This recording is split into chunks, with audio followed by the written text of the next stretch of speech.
Баршаларыңызға сәлем достар. Бүгін сіздерге осындай француз круассандарын дайындауды көрсетемін.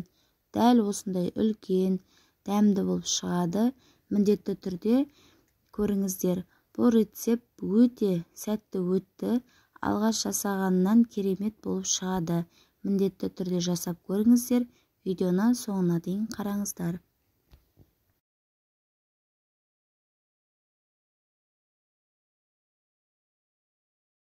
Ең алдымен ыдысқа жылы сүтімізді құямыз, оның үстіне жылы суымызды құйып, құрғақ ашытқыны салып, жақсылап араластырып аламыз. Енді осының үстіне тұзымызды саламыз, және де қант салып, жақсылап араластырамыз.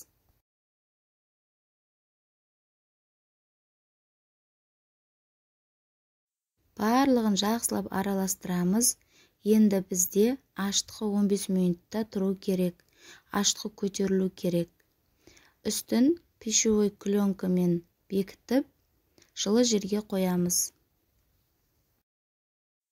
Бізде ашытқымыз дайын болды. 15 минут уақыт өтті. Енді осы ашытқының үстіне бір жұмыртқамызды жарып саламыз. Екінші жұмыртқамыздың тек қана ақ-уызын ғана саламыз. Сары уызын бөлек ыдысқа алып қоямыз. Ол бізге круассандарды пешке салар алдында бетіне жағуға керек болады.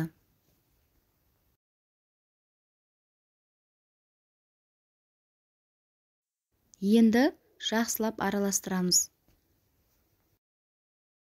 Дайын болған ашытқының үстіне ұнымызды салып, жақсылап илеп аламыз. Қамырымыз дайын болғаннан кейін жылы жерге 30-40 минутқа қоямыз, яғни көтерілу қажет. Мінекей бізде қамыр көтерілді. Ең алдымен қамырды бірнеше бөлікке бөлуіміз керек. Содан соң дөңгелектеп, әзірше шетке қойып, бетін сүлгімен жауып қоямыз, яғни күйіп кетпеу керек қамырларымыз. Қамырларымызды бір-бірден алып, дөңгелектей қылып жаямыз. Қалыңдығы 3-4 мм болуы қажет. Видеода көрсетілгендей қылып, дөңгелектеп жайыңыздар. Әр қамырдың ортасына ұн сеуді ұмытпаңыздар.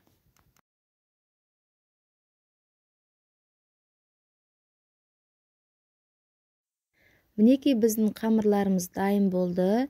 Бөлме температурасында тұрған сары майымызды осы қамырлардың әрқайсысының ортасына жағып шығамыз. Яғни сары майымызды жұқалап жағуымыз қажет.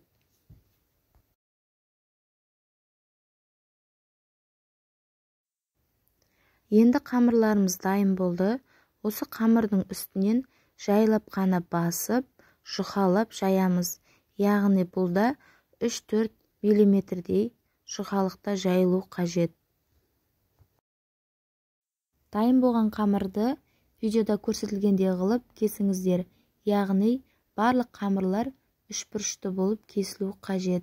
Менде 15 данадай қамыр шықты. Енді әрқайсысының ортасын осылай кесіп шығамыз. Енді арасына шоколад салып пісіремін. Жартысына ешнәрсе салмай пісіретін боламын. Міндетті түрде круассандардың дайын болғаннан кейін бетіне жұмыртқаның сары уызын жағып, 180 градуста 30-40 минутта пісіріп аламыз. Видеода көрсетілгендей қылып ораңыздар. Мінекей достар, біздің круассандарымыз дайын болды. Әрі жұмсақ, тәтті болып шықты. Міндетті түрде жасап көріңіздер. Барлықтарыңызға ас болсын.